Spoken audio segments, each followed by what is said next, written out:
Welcome back, YouTube. This is Dave Lucas with Injection Molding Skills and More.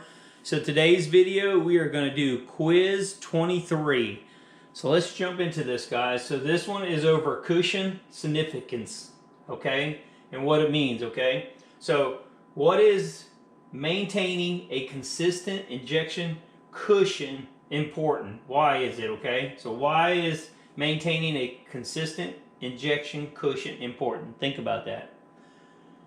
A, is it reduce mold temperature variation? B, it ensures hydraulic pressure can continue transferring pack pressure into the cavity?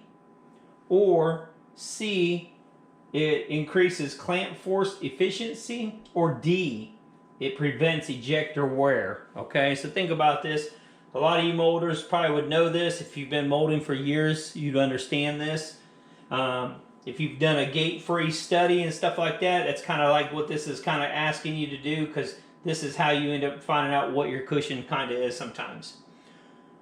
A consistent injection cushion is essential for dimensional accuracy, defect prevention, and process repeatability. Monitoring and maintaining, it ensures that each part is molded under the same conditions, leading to higher quality and lower scrap rates, okay?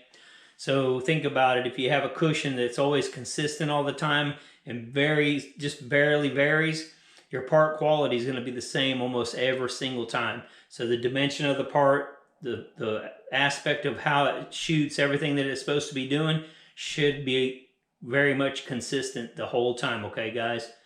If you guys know the answer to this question, please comment it in the comment section over here, and let's see if you know what I'm talking about, or if you're a molder or not, okay? Let's see.